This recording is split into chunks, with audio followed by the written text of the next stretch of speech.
miséricordieux. Il nous permet encore d'être dans sa présence ce matin. C'est magnifique. Pour lui dire merci, pour le célébrer. Quelqu'un dans sa Bible maintenant. Le moment qui est pour toi est arrivé. Le moment où tu vas recevoir du Saint-Esprit la parole de Dieu, la parole qui nourrit notre âme. Écoutez, quand tu célèbres Dieu, quand tu viens danser, les louanges, l'adoration, tout ça, c'est pour Dieu, c'est pour célébrer Dieu. Le moment des messages, c'est pour toi. C'est à ce moment-là que Dieu veut te parler. Dieu veut t'instruire. Dieu veut que tu reçoives sa parole, qui est la parole de vie. Parce que c'est à partir de cette parole que toi, tu auras la vie. Parce que tu sauras comment te comporter. Qu'est-ce qu'il faut faire, qu'est-ce qu'il ne faut pas faire pour recevoir, pour vivre heureux et en paix, pour vivre dans le bonheur et dans l'épanouissement. Beaucoup de gens ne savent pas. Et aujourd'hui, le Saint-Esprit nous enseigne quelque chose. Le Saint-Esprit nous enseigne quelque chose de très important. Oui. L'homme vit, mais l'homme aspire à quelque chose d'important pour bien vivre. On cherche tout ce qu'il faut pour notre bien-être. On cherche toutes sortes de choses pour notre bien-être. Malheureusement, on ne sait pas comment la chercher. Et souvent, on cherche mal. On utilise des moyens peu orthodoxes pour chercher ce qu'il faut pour notre bien-être. Pour notre bien-être, l'homme a besoin d'un compagnon. Il veut se marier. Il a besoin d'une femme. Et depuis, rien ne va. Il n'arrive pas à se marier. La femme cherche un mari. Elle n'arrive pas à se marier. Pourtant, elle a besoin de ça pour son bien-être. Notre bien-être est résolu par plusieurs choses. L'autre cherche la richesse parce que c'est difficile. Les conditions de vie sont compliquées. On ne sait pas comment faire même pour avoir un repas par jour à plus forte raison d'eux. Et c'est difficile. On cherche tout ce qu'il faut. On utilise toutes sortes de moyens, malheureusement. On veut la richesse, la prospérité, la puissance financière. Tout le monde aspire à ça. Mais écoutez, le moyen le plus rapide n'est pas d'aller voir Satan. Le moyen le plus rapide n'est pas de se prostituer. Parce que quand tu te prostitues pour avoir de l'argent, tu es en train, ça veut dire que tu es en train de servir Satan. C'est ce que lui veut. Alors que lui-même, il n'a rien, il ne possède rien. Mais ce que tu crois avoir de lui ne vient même pas de lui parce que lui, c'est un menteur, un voleur. Il va voler ça pour te donner. Et ça ne peut même pas garantir ta sécurité. Parce que ça ne peut pas garantir ta vie. Tu ne peux pas aller loin avec ça. Au moins, tu vas te rendre compte là. Tu n'as plus rien. Parce qu'il ne peut pas garantir qu'il va te bénir, te rendre riche éternellement. Ce n'est pas possible. Il n'a rien pour ça. Il induit les gens en erreur ici des pactes avec eux pour pouvoir les emporter avec lui dans le feu de la géhenne. Les gens sont assoiffés d'argent. Il ne faut pas être assoiffé d'argent. L'argent est déjà pour toi. C'est comme ça que Dieu l'a créé pour te servir. Mais toi, c'est toi maintenant qui sers l'argent. Parce que tu es devenu l'esclave de l'argent. Au point où tu ne réfléchis plus si ce n'est l'argent. C'est l'argent qui domine sur toi au point où le diable peut te manipuler facilement parce que tu aimes l'argent. On a besoin d'argent. Oui, tout le monde en a besoin. L'argent est une nécessité. Le micro que je tiens, on ne peut pas l'avoir s'il n'y a pas d'argent. C'est un parleur qui parle et que vous entendez ce que je dis. On ne peut pas les avoir s'il n'y a pas d'argent. Toi-même, tu ne peux pas te nourrir s'il n'y a pas d'argent. Puisque tu n'es pas cultivateur, il faut que tu aies de la nourriture sur ta table. Tu fais comment pour avoir cette nourriture sur ta table si tu n'as pas d'argent? Donc l'argent est une nécessité vitale même que Dieu a mis à la disposition de l'homme. C'est pour l'homme. Ce n'est pas pour le diable. Pour dire que cet argent, on ne sait pas où le trouver, il faut forcément aller vers les diables pour chercher cet argent. Non, ce n'est pas vrai. Dieu sait que nous avons besoin de tout ça. Quand Dieu a créé les jardins d'Éden, il y avait tout à l'intérieur. La Bible nous enseigne qu'il y avait de l'or, il y avait tout. Donc ça dit que Dieu savait déjà, il connaissait les besoins de l'homme avant même de créer l'homme. Il savait qu'on en aurait besoin plus tard pour nos échanges. Si toi tu as du riz et que moi je n'ai pas du riz et que j'ai besoin de ton riz, il faut que j'ai de l'argent pour aller acheter ton riz.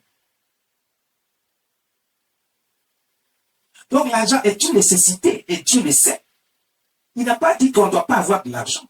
C'est la manière de procéder qui n'est pas bonne.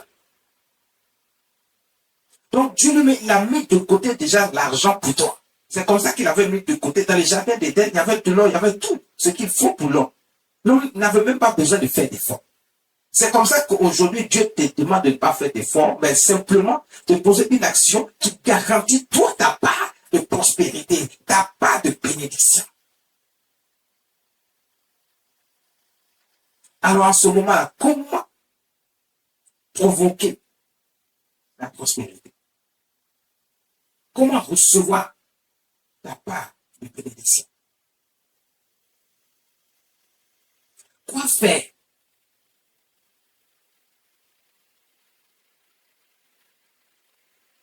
Si tu veux être dans le bonheur, dans la paix, dans la sécurité, tu veux voyager, tu veux te marier, tu veux la prospérité, tu veux être financièrement assis, dans le bonheur, dans la paix, dans la sécurité, tu veux une bénédiction de toutes sortes, il n'y a qu'une seule chose à faire.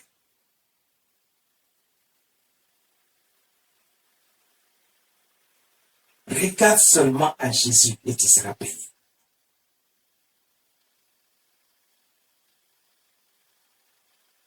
Regarde seulement à Jésus et tu seras béni. Les gens ne savent pas ce que ça veut dire. Quand on dit regarde seulement à Jésus, parce que Jésus dit, voici mon Père, l'Éternel Dieu Tout-Puissant. C'est lui seul qui est le vrai Dieu. Il n'y a pas un autre Dieu en dehors de Dieu. Il faut l'accepter dans ta vie et marcher dans ses voies, pratiquer ses voies. Dieu a dit dans sa parole, Abraham a obéi à ma voix. La voix de Dieu, c'est la parole de Dieu qui vous est délivrée par ses serviteurs. Vous devez écouter et savoir comment marcher. C'est pour ça que je dis, ce moment est pour vous. Vous recevez la parole qui va vous instruire et qui va vous permettre de savoir comment marcher.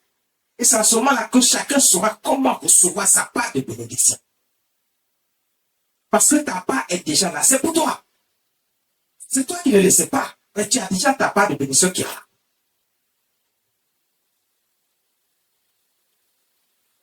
Comment posséder maintenant ta part de bénédiction? Comment posséder maintenant ta part de bénédiction? Regarde seulement à Jésus et tu posséderas ta part de bénédiction. Jésus est venu, il a fait le sacrifice pour effacer nos iniquités, nos transgressions, nos péchés anciens, pas les nouveaux que tu vas continuer à faire. Non, si tu continues dans le péché, il faut savoir que tu as encore un problème. Et parce que quand le sang a coulé, le sang a effacé nos péchés, et la mort de Jésus a tué le péché à la croix. Et ce qui veut dire que toi, désormais, tu peux dominer sur le péché. Le péché ne peut pas dominer encore sur toi. Pourquoi encore jusqu'à ce jour, toi, tu continues de te laisser dominer par le péché? Quand les gens qui sont autour de toi sont en train de te mentir, toi, tu tombes dans le piège et puis tu vas faire ce qui ne glorifie pas le nom de Dieu. Tu fais ce qui n'est pas agréable à Dieu. Mais quand tu fais ça, tu es en train de pécher, tu es en train d'offenser Dieu. Tu offenses le Saint-Esprit. Mais quand tu fais ça, est-ce que Dieu va pouvoir te regarder et te donner ta part d'héritage qui est là? Il va te prendre pour un enfant rebelle, un enfant qui ne respecte pas, qui n'obéit pas, qui n'est pas encore prêt à obéir à ses parents, un enfant qui est totalement, qui est dans la rébellion.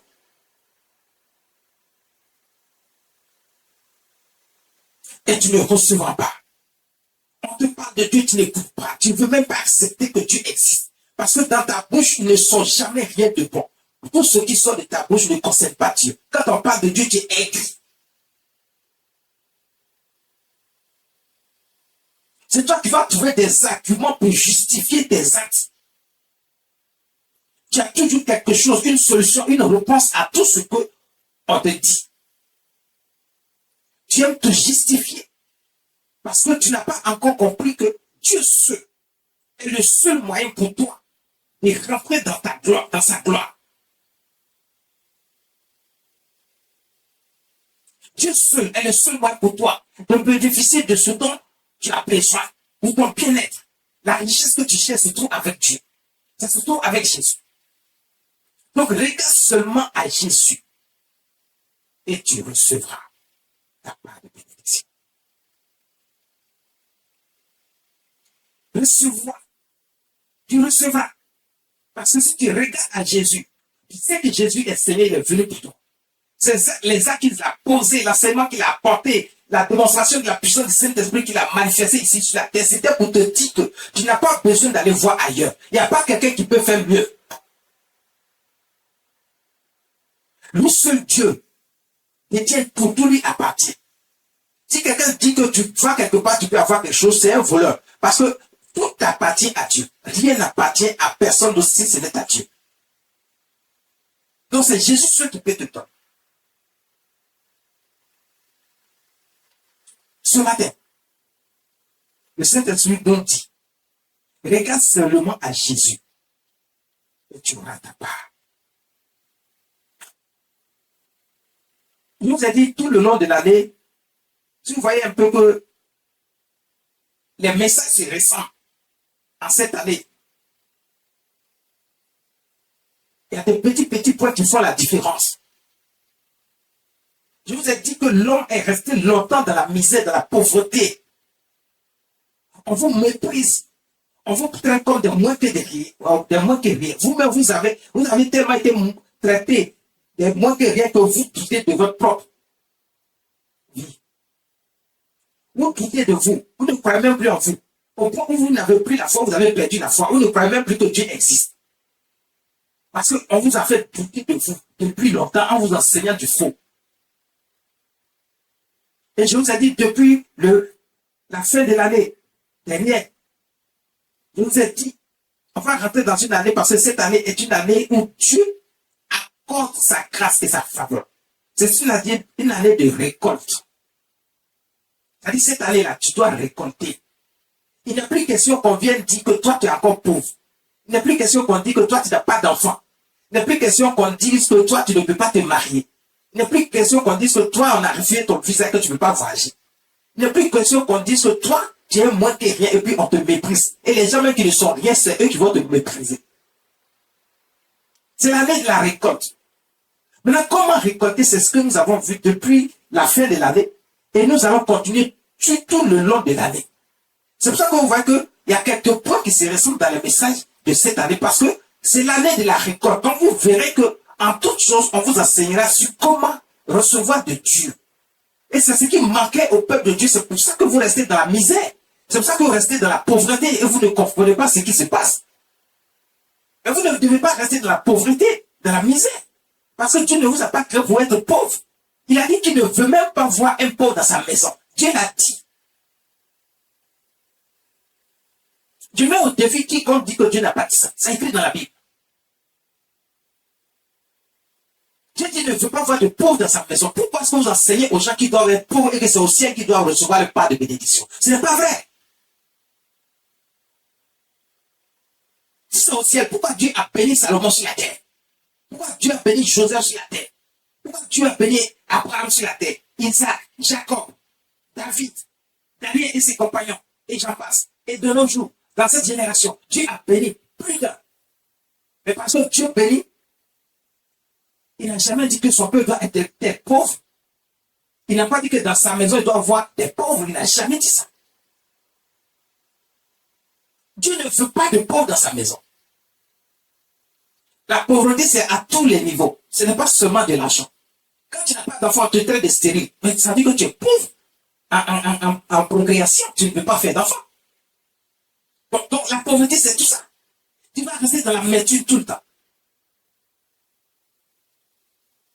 On m'a dit qu'à cause parce que tu n'as pas encore d'argent, toi tu ne veux pas te marier, pourtant tu veux être dans le voie de Dieu et faire ce qui est juste pour ne pas tomber dans l'impudicité et dans la fornication.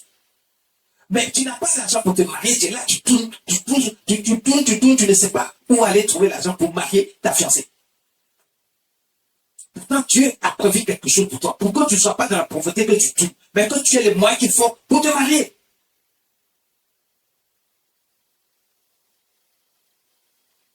Mais regarde seulement à Jésus et tu verras tous tes problèmes résolus. Tu auras la solution à tous tes problèmes. Tu recevras la réponse à toutes tes questions. Non seulement la réponse, mais la résolution des problèmes. Parce que Jésus seul peut résoudre tes problèmes. Personne d'autre. Tout ce qu'on va te raconter, c'est des mensonges. Ça ne mène nulle part. Ça va te ramener à la case départ.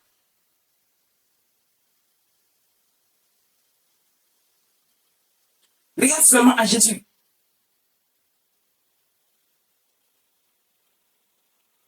Et tu verras sa gloire dans ta vie. Regarde seulement à Jésus. Et tu verras sa gloire dans ta vie.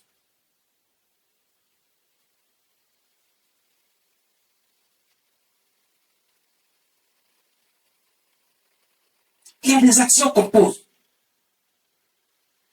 On va prendre le livre de 1 roi, chapitre 17, à partir du verset 1.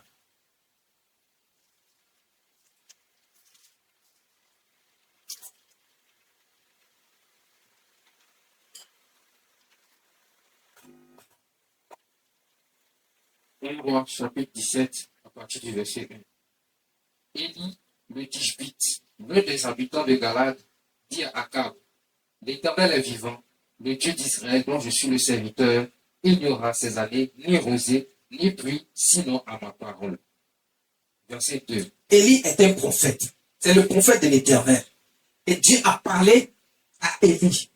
Et Élie vient annoncer la parole de Dieu au peuple. Pour dire, voici ce que Dieu dit.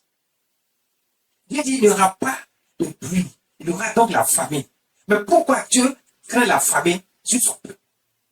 Parce que le peuple ne marche pas avec Dieu. Le peuple a choisi d'autres horizons, là où ils pensent qu'ils peuvent trouver le bonheur. Écoute, je te dis ceci. Où tu penses que tu peux aller pour trouver le bonheur, regarde, Dieu peut mettre fin à ça. Dieu peut tout gâter et puis tu vas te rendre compte qu'il n'y a pas quelqu'un qui est au-dessus de Dieu et il n'y a nulle part à aller pour trouver le bonheur et la grâce si ce n'est avec Dieu. Parce que Dieu seul détient tout, il a le pouvoir de tout, il domine sur tout. Il est Adonai, le Dieu souverain. Quand il dit, il faut faire. Il domine sur le règne des hommes. Donc, un homme ne peut pas te dire, va voir Satan, non, si tu ne rentres pas ici, tu auras l'argent rapide, parce que non, c'est des histoires. Il y a des gens qui ont trompé certaines femmes pour dire, non, si tu fais telle chose, tu vas avoir des enfants. C'est Dieu seul qui donne les enfants.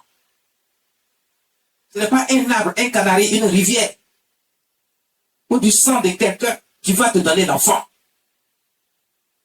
C'est la grâce de Dieu qui va te donner l'enfant. Bon, si on t'a déclaré stérile, quel que soit ton âge, ne crains point. Regarde seulement à Jésus et tu verras sa gloire dans ta vie. Tu auras ton enfant. Continue avec Dieu. Élie donc reçoit la parole de Dieu. Il vient annoncer au roi déjà ce qui va se passer. Lui-même étant prophète, Dieu lui a donné le pouvoir de faire un certain nombre de choses. Donc il a déclaré qu'il n'y aura pas la pluie, il n'y aura pas la pluie. Vas-y. Verset 2. Et la parole de l'Éternel fut adressée à Élie en ces mots. Verset 3. Pars d'ici, dirige-toi vers l'Orient et cache-toi près du torrent de Kérit, qui est en face du Jourdain. Verset 4. Tu boiras de l'eau du torrent, et j'ai ordonné au corbeau de te nourrir là. Verset 5. Il partit et fit selon la parole de l'Éternel. Écoute, si Dieu,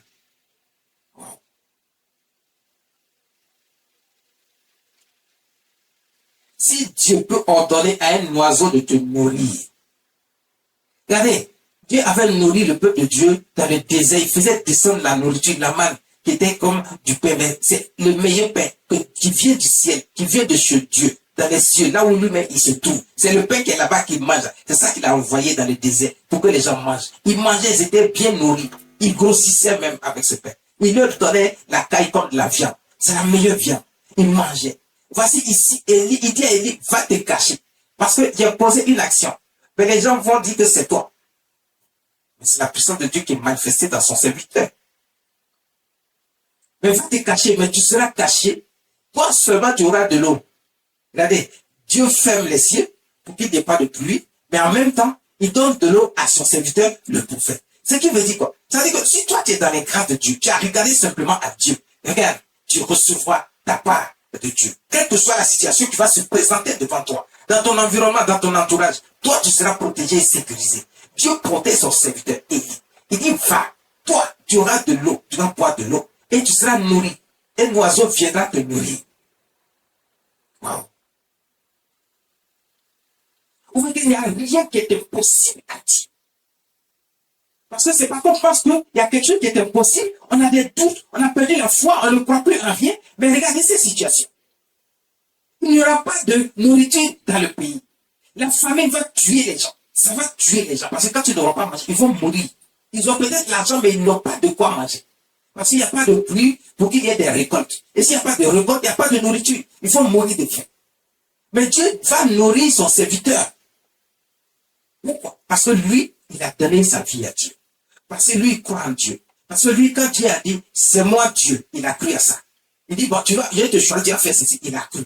Donc, c'est comme ça que toi aussi, tu dois croire. Lorsque Dieu dit qu'il est Dieu, accepte qu'il est Dieu. Et qu'il peut tout pour toi. Et que c'est lui seul qui peut garantir ta sécurité, ta vie. Tout ce que tu cherches dans la vie, c'est lui seul qui peut garantir ça. Même ce que tu cherches pas, il va te donner. Élie est confronté à cette situation, mais lui-même n'est pas inquiet parce qu'il sait que le Dieu qu'il sait ne va pas l'abandonner. C'est comme ça que le Dieu que tu sais ne t'abandonnera pas si tu as accepté qu'il est réellement ton Dieu. Et que tu ne vas pas voir ailleurs. Regarde seulement à lui et tu verras sa gloire dans ta vie.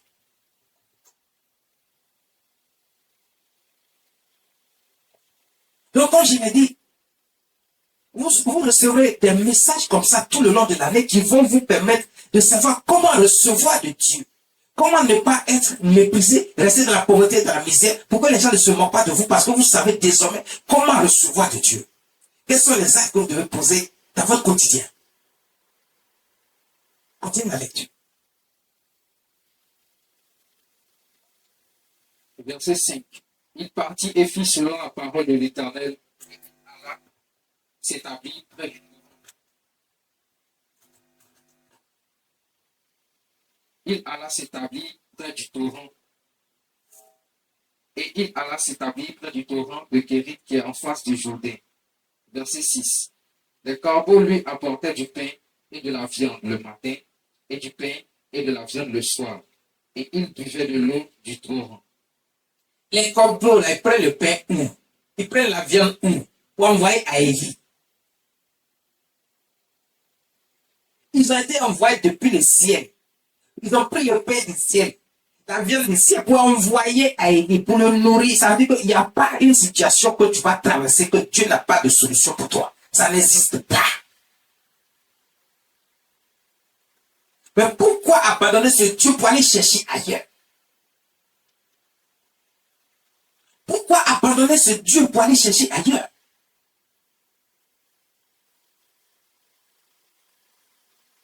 C'est lui seul qu'il faut regarder. Et il n'a pas regardé à un homme. Parce que lui-même a été choisi par Dieu, il n'était plus un homme ordinaire. Vous allez dire non, mais c'est parce que lui, il était déjà choisi, c'était un serviteur de Dieu, c'est pour ça que Dieu. Non! C'est pas pour ça. Seulement parce que vous allez voir encore à la suite, vous allez comprendre que c'est pas parce que lui, il était homme de Dieu. Dieu va protéger son serviteur, mais Dieu va te protéger toi. Toi qui es là, en face de moi. Toi qui m'écoutes. Dieu va également te protéger. Il va mettre les mêmes conditions dans ta vie. Pour que tu sois heureux, il ne faut pas te laisser. Mais il a besoin de faire comprendre que rien ne lui est impossible. Rien ne lui est impossible.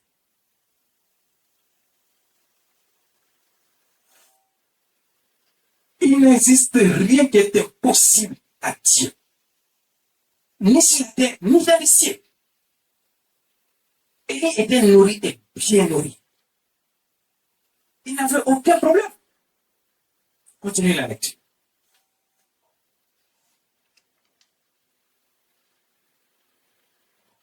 Verset 7. Mais au bout d'un certain temps, le torrent fut à sec, car il n'était point tombé de pluie dans le pays. Verset 8. Alors, la parole de l'Éternel fut adressée en ces mots. Verset 9. Lève-toi, va à Sarepta. Écoute, pour te dire que ce n'est pas... Dieu veut t'expliquer ici. Lui qui fait tomber la pluie, il pourrait garder ce torrent-là sans qu'il n'y ait, sans que ce torrent ne soit pas assez, mais garder toujours de l'eau pour continuer à nourrir Élie, son serviteur, le prophète, l'homme de Dieu. Mais Dieu veut te montrer encore quelque chose, que toi aussi tu es concerné. Ce n'est pas seulement son serviteur, homme de Dieu, qui est concerné, mais toi tu es concerné. De la même manière, il te garde, te protège et il rend tout possible dans ta vie, dans la vie de son serviteur. C'est comme ça aussi, il rend tout aussi possible dans ta vie à toi. Il dit, lève-toi, va. Mais c'est lui qui a fermé. Il n'y a plus de pluie. Mais il dit, va à tel endroit. Mais c'est dans le même pays. Mais tu vas aller à tel endroit. Chez toi, il n'y a plus de l'eau. Là où tu étais caché, il n'y a plus de l'eau. Parce que c'est Dieu qui lui a dit, va te cacher. Maintenant, il dit, va. Donc, ça veut dire, il ne se cache plus. Va maintenant, découvre-toi. Ce qui veut dire que Dieu, non seulement, il peut te protéger, il peut t'envoyer loin de tes ennemis, il peut éloigner tes ennemis de toi, mais il peut te faire affronter tes ennemis parce que c'est lui qui combat pour toi. Donc, même étant vis-à-vis d'eux, il ne peut rien te faire. Dieu va envoyer Élie. Il va à Sarepta. C'est dans le même pays. Qu'est-ce qu'il va faire à Sarepta? Verset 9. Lève-toi, va à Sarepta qui appartient à Sidon et demeure là. Voici, j'ai ordonné à une femme veuve de te nourrir. Il dit, j'ai ordonné à une femme veuve de te nourrir. Mais écoute, c'est le même pays. Ce sont les villes qui sont différentes, mais c'est le même pays. Mais il dit, il va à tel endroit. J'ai ordonné à une femme veuve de te nourrir. Mais la femme veuve là-haut, elle est dans le pays où il n'y a pas d'eau. Donc tout le monde est en train de mourir de faim. Elle va faire comment pour nourrir le serviteur de Dieu? Comment elle va faire?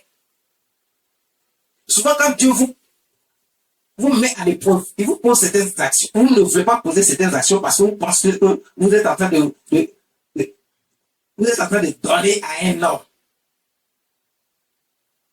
Mais quand il s'agit d'un homme de Dieu, vous n'êtes pas en train de donner à un homme, il s'agit de Dieu. C'est parce que Dieu a trouvé quelque chose en vous, il a quelque chose pour vous qui va venir, il va vous dire, posez telle action. Il dit, j'ai ordonné à une dame veuve de te nourrir. Regarde, Dieu a ordonné à la femme, mais la femme ne sait pas encore. Pourquoi? Parce que Dieu a parlé à l'esprit de la femme pendant son sommeil. Mais elle n'a pas compris le message de Dieu. Mais plus tard, elle comprendra le message de Dieu. Il dit, j'ai ordonné à cette femme de te nourrir. C'est comme ça que souvent vous recevez, peut-être dans vos rêves, dans vos songes, certains messages de la part de Dieu. Au lieu d'aller vers l'homme de Dieu pour demander une explication, une signification, vous n'allez pas le faire, vous restez là, vous dites, non, ça ne vient pas de Dieu. Pourquoi? Parce que Dieu a dit, toi, tu dois poser une action, une bonne action envers un homme de Dieu. Toi, tu refuses. Tu dis, non, ça ne vient pas de Dieu. Toi, tu veux recevoir de Dieu, mais quand Dieu dit, donne à un homme de Dieu, toi, tu dis, non, ça ne vient pas de Dieu. Tu refuses. Tu refuses de donner des offrandes, tu refuses de payer la dîme, tu refuses un certain nombre de choses parce que Dieu te l'a dit, tu dis, non, ça ne vient pas de Dieu. Tout simplement parce que tu dois donner, tu crois que tu donnes à un homme. Mais tu crois que ce que Dieu te dit de donner là, ça t'appartient. Ça ne t'appartient pas, ça appartient à Dieu. Et si lui dit de donner ça à son serviteur, c'est à Dieu qui est en train de donner, mais pas à un homme. Tu dois simplement obéir et tu verras ce que Dieu, pourquoi Dieu te dit de donner. Tu verras. Il va manifester quelque chose que tu ne peux pas comprendre. Tu ne sais pas que c'est parce que Dieu veut changer ta vie qu'il te dit de donner. Mais toi, tu retiens ça, tu résistes à la voix de Dieu. Il dit, va, j'ai ordonné à une femme veuve de te nourrir. Mais cette femme même, elle est dans les problèmes. C'est comme ça que lorsque tu es dans les problèmes, tu te dis, mais je n'ai rien. Pourquoi c'est sur moi, il est acharné? Pourquoi il dit, Dieu dit de donner? Mais c'est quand tu n'as rien là même là que Dieu veut te montrer sa force et sa puissance. Dieu veut montrer qu'il est le Dieu de l'impossible. Ou toi, tu crois que tu n'es rien et que tu n'as rien. Dieu veut te dire que lui, il peut te sortir de la boue et te positionner pour que tes ennemis, pour que tout le monde voit que toi, tu as la main de Dieu sur toi. Il y a la main de Dieu sur toi. pour que Dieu voit la puissance de Dieu manifestée dans ta vie. Et tes ennemis auront honte. Ou parce que tu n'as rien, tu n'es rien. Et toi-même, tu crois que tu n'as rien, tu ne crois même plus à rien parce que tu n'as rien. C'est là que Dieu te dit, il faut donner. Mais en même temps que Dieu dit, il faut donner, toi, tu ne crois pas à ça. Tu dis, non, le Seigneur aussi. Ça ne vient pas de lui. Ça vient du diable. Lui, il sait que je n'ai rien. Et puis, ils sont en train de dire, non, Dieu sait que. Dieu sait quoi? Il sait tout. Il voit tout. Mais c'est en même temps lui qui sait tout, qui voit, qui te dit, il faut donner. Donc, tu ne veux pas donner, puis tu dis, non, comme Dieu sait que je suis pauvre, là, je n'ai rien, là. Il ne va pas me demander à moi de donner. Mais c'est pas vrai. C'est parce que toi-même, tu es pauvre, tu n'as rien, même que il te dit à toi de donner. Ce que tu as, le peu que tu as. Tu vas voir s'il va te donner ou pas. S'il va multiplier ou pas. S'il va te faire sortir de la pauvreté ou pas. Mais tu ne veux pas poser l'action, toi-même, tu fais déjà un blocage à ta bénédiction. Donc, très souvent, on ne reçoit pas parce qu'on ne sait pas comment affronter notre bénédiction qui est venue vers nous et parce que tu l'as envoyée en paix dans notre visage, on ne sait pas que c'est Dieu qui envoie la bénédiction. Et on repousse cette bénédiction par nous-mêmes, notre propre action. Par nous-mêmes, nos propres actions. On repousse. Parce qu'on ne croit à rien. On ne croit pas à ce Dieu. On ne croit pas qu'il est là, qu'il est vivant, qu'il est capable de tout. Regarde seulement à Jésus et tu verras sa gloire dans ta vie. C'est ce que le Saint-Esprit nous enseigne ce matin. Crois en lui. Ne désespère pas, ne t'inquiète pas, ne te pose pas de questions. Crois simplement. Lorsque tu reçois dans ton esprit, ne lutte pas avec ça. Ne résiste pas. Agis selon ce que tu as reçu dans ton esprit. Ne lutte pas, que le diable ne vienne pas te distraire. Pour te faire croire que ça vient du diable. Donc, non, c'est pas vrai. Ils vont te faire croire que ça ne vient pas de Dieu. Mais c'est en faisant cela que tu vas tout perdre. Parce que si tu ne crois pas et que tu es forcé de le faire et que tu... C'est pour ça qu'on ne doit pas aussi forcer à quelqu'un de le faire. Si tu veux, tu le fais. Si tu ne veux pas, tu laisses.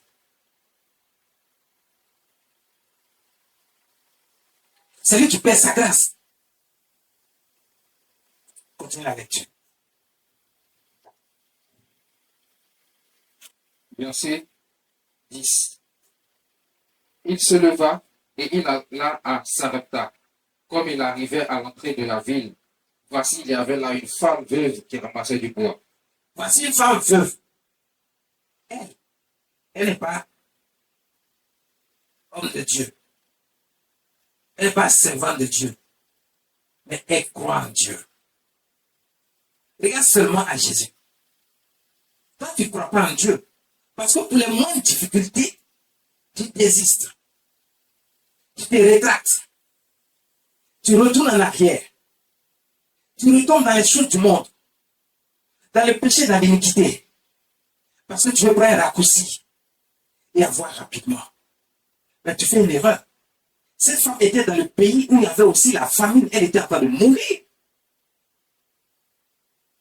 Elle était avec son fils. Il n'y avait plus rien à manger dans sa maison. Mais Dieu dit, je lui ai donné des instructions. Va, elle va te nourrir. Donc quand Dieu a parlé à ton esprit, quand tu n'as pas compris, et quand l'homme de Dieu vient t'expliquer ce que Dieu a dit, regarde, fais-le, exécute immédiatement. Tu verras la gloire de Dieu dans ta vie. Je continue. Il l'appela et dit, va me chercher, je te prie, un peu d'eau dans un vase, afin que je boive. Verset 11, et elle alla en chercher. Il l'appela de nouveau et dit, apporte-moi, je te prie, un morceau de pain dans ta main. Verset 12, et elle répondit, l'Éternel, ton Dieu est vivant. Je n'ai rien. Attends, il arrive net, parce que comme Dieu lui a déjà dit, je donne des instructions à la femme. Quand il vient, il n'a pas de problème. Parce qu'il sait que quand Dieu dit, Dieu le fait. C'est un homme de Dieu, c'est un serviteur de Dieu. Lui, il croit en Dieu. Il est là pour emmener le peuple à croire à ce Dieu-là qui est vivant. Lui, il a été nourri par les oiseaux. Alors, qu'est-ce que Dieu ne peut pas faire pour cette femme? Il arrive, il dit à la femme, donne-moi de l'eau. Pourtant, lui-même, il a manqué d'eau. Un torrent où il y avait beaucoup d'eau. Imaginez, lui, c'est la bulle, c'est fini. Le torrent s'est asséché. Mais Dieu a fait exprès d'assécher le torrent. Pour qu'il n'y ait plus d'eau à cet enfant. Il envoie son serviteur vers cette femme. Il dit, donne-moi de l'eau. Et ensuite, donne-moi du pain et que je mange. Qu'est-ce qu'elle va dire? Et elle répondit, l'Éternel ton Dieu est vivant. L'Éternel, ton Dieu est vivant. Ça veut dire qu'elle croit déjà en Dieu. Sinon, elle allait l'adresser tout de suite pour dire, mais toi, ça ne va pas chez toi. Tu ne vois pas ce qui se passe dans le pays. Parce que chacun d'entre vous, c'est comme ça que vous allez réagir. Vous allez traiter même les gens de sorciers. Mais toi, tu es sorcier. Tu sais qu'il y a la famine dans le pays. Et puis tu veux faire quoi chez moi ici? Et tu veux me demander la nourriture qui t'a dit qu'il y a la nourriture chez moi. Vous allez agresser les gens. Vous allez dire, non, ça, ton affaire à toi, tu es sorcier. Alors que ce n'est pas de la sorcellerie. Comme elle croyait en Dieu, elle sait que le Dieu qu'elle sait est vivant. Elle va dire au serviteur de Dieu, ton Dieu est vivant. Mais il y a une réalité ici dans ma maison. Ce qu'elle avait oublié, c'est qu'elle s'adressait à un homme de Dieu. Mais elle ne savait pas que c'était un homme de Dieu. C'est pour ça qu'elle s'est adressée dans un premier temps à lui de cette manière-là. Elle pensait que c'était un homme ordinaire du pays qui est venu lui demander à manger. Tu vois, elle veut bien partager, hein. Mais ce qu'il y a avec elle là, ça ne la suffit pas elle-même, ni à son fils. Donc, elle est en train de dire, ton Dieu est vivant. Mais je vais te dire quelque chose. La réalité de cette maison, c'est qu'il n'y a plus rien à manger. Fais la lecture. L'Éternel ton Dieu est vivant. Je n'ai rien de cuit. Je n'ai qu'une poignée de farine dans un pot et un peu d'huile dans une cruche. Et voici, je ramasse 2 morceaux de bois. Puis je rentrerai et je préparerai cela pour moi et pour mon fils. Nous mangerons, après quoi nous mourrons. Elle est en train de lui dire, voici la réalité ici.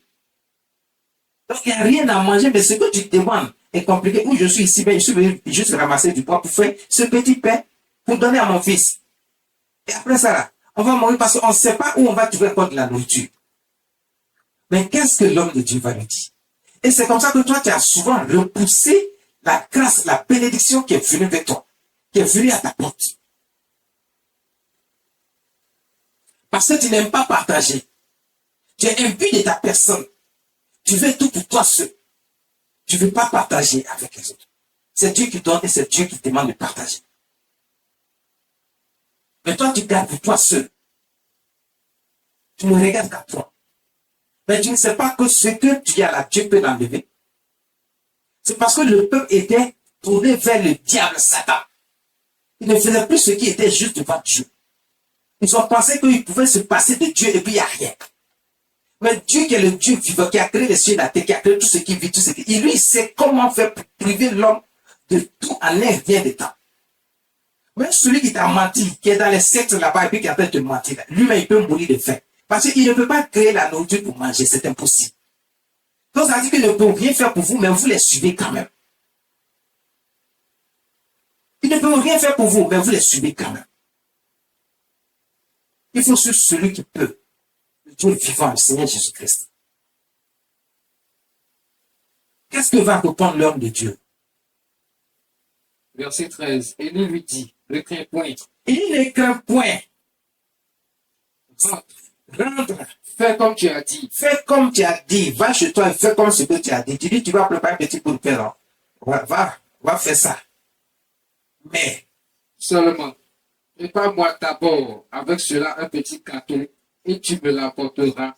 Tu en feras ensuite pour toi et pour ton fils. elle dit, il reste une petite farine, elle ne peut que faire un petit gâteau pour elle et son fils. Ils vont manger, ils vont mourir. Mais regarde, le serviteur de Dieu dit, fais pour moi d'abord. Tu vas faire ce que tu as dit, hein, mais fais pour moi d'abord. Ce petit peu, comment on peut partager dire fais pour toi d'abord? Il va rester quoi encore? Pourtant, on dit que ce qu'elle a fait ne suffit pas. Mais tu dis, on n'a qu'à faire pour toi d'abord. C'est comme ça que Dieu te dit, donne pour moi d'abord. Vous ne savez pas que la dîme, c'est dans toutes choses que se trouve la dîme. Dans la nourriture, l'argent, toutes choses. Ton travail.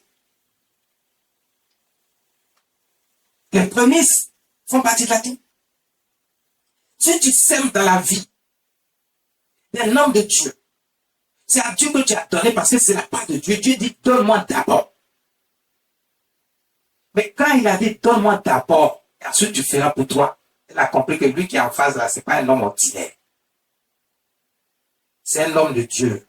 C'est un prophète. C'est quelqu'un, quand il dit, la chose arrive.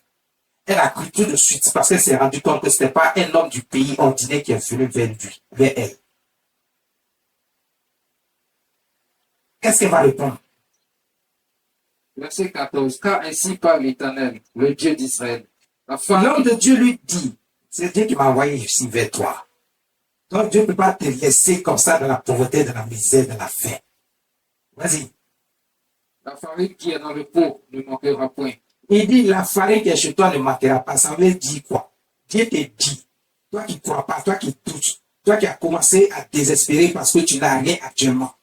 Dieu te dit, ne désespère point, ne doute point, ne perds pas la foi. Parce que moi, le Dieu vivant, je ne peux pas te laisser dans la misère, dans la pauvreté. Je ne peux pas te laisser à ce niveau pour que l'ennemi se moque de toi, pour qu'il se dise, mais où est son Dieu? Non, ton Dieu est vivant.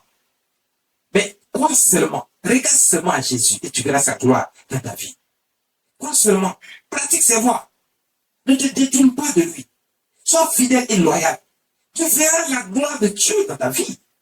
Parce que quand il te dit, cette femme était fidèle.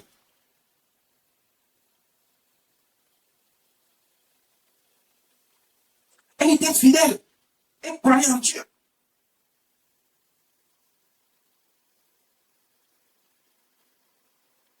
Continue. La farine qui est dans le pot ne manquera point, et l'huile qui est dans la cruche ne diminuera point, jusqu'au jour où l'Éternel fera tomber de la pluie sur la face du sol.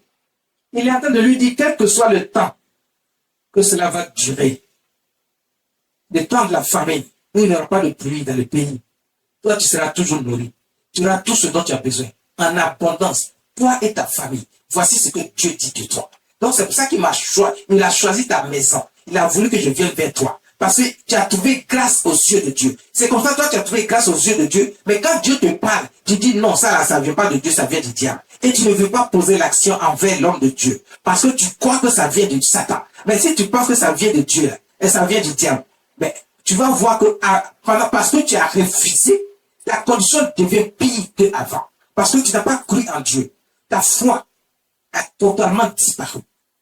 Tu as repoussé la parole de Dieu qui est venue pour te rendre grâce. Qu'est-ce que cette femme a fait? Verset 15. Elle alla et elle fit selon la parole d'Élie. Et pendant longtemps, elle eut de quoi manger, elle et sa famille aussi. Elle fit selon la parole d'Élie, le serviteur de Dieu, le prophète. Elle a fait ce qu'il a dit. Et la Bible dit pendant longtemps, la nourriture ne manqua jamais dans sa maison. Elle a été nourrie, elle et sa famille, pas seulement son fils. Elle donnait aussi à manger à sa grande famille. Parce que Dieu, quand il dit une chose, sa parole ne retourne pas vers lui sans avoir été fait. Et ce que Dieu dit le fait. Il n'est pas un homme pour mentir. Il est le Dieu de vérité.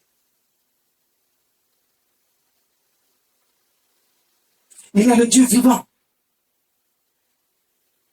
Il est le Dieu de miséricorde. Il est le Saint des Saints.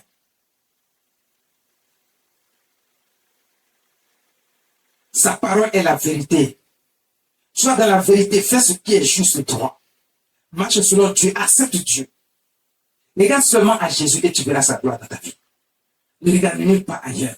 Ne te laisse pas distraire. Ne te laisse pas influencer par ton entourage, ton environnement, par des gens qui ne connaissent pas Dieu et qui vont t'égarer, qui vont te faire perdre ta grâce. Regarde seulement à Dieu. Regarde seulement à Dieu. Dieu le fait pour toi. Je vous ai dit, il n'y a pas qu'à son serviteur. Il a fait pour son serviteur. Il le fait aussi pour toi. Pour te dire qu'il ne va jamais t'abandonner. Si toi, tu ne l'abandonnes pas, lui ne t'abandonnera pas. Si toi, tu es dans ta voie et que tu as choisi Jésus, si tu es dans les voies de Dieu et que tu as choisi Jésus et que tu marches selon la voie de Dieu, tu pratiques ses voies, Dieu ne t'abandonnera jamais. Il te montrera qu'il est Dieu, qu'il n'y a personne qui peut, mais lui seul peut. Lui seul peut te sortir de la misère, de la pauvreté, de la discrimination. Lui seul peut t'enlever la honte sur toi. Lui seul peut te sortir de la boue pour te positionner au plus haut niveau. Lui seul est Dieu. Dieu serait Dieu. Daniel et ses compagnons ont regardé seulement à Dieu. Ils ont reçu grâce et faveur. Ils ont reçu la protection, la sécurité. On a cherché à les faire mourir. Mais la mort a refusé de les prendre. Parce que le Dieu vivant, il est toujours là pour toi.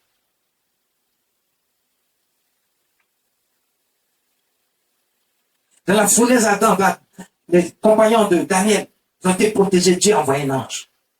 C'est comme ça que Dieu envoie toujours son serviteur vers toi.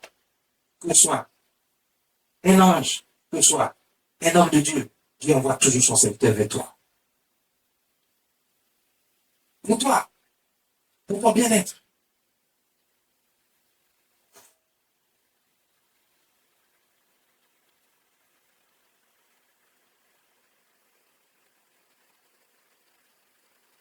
Daniel n'a pas été mangé par les lions, affamé. Parce que Dieu avait envoyé un ange pour le protéger, fermer la bouche des lions.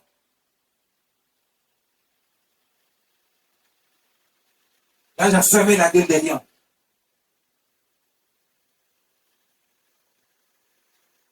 C'est comme ça que Dieu te protège. Tu as choisi Dieu. Regarde seulement à Jésus. Tu verras de sa gloire dans ta vie. Tu seras protégé, tu seras sécurisé, tu auras toutes sortes de bénédictions pour ton bien-être. Rien ne pourra contre toi. Parce que lui seul est Dieu.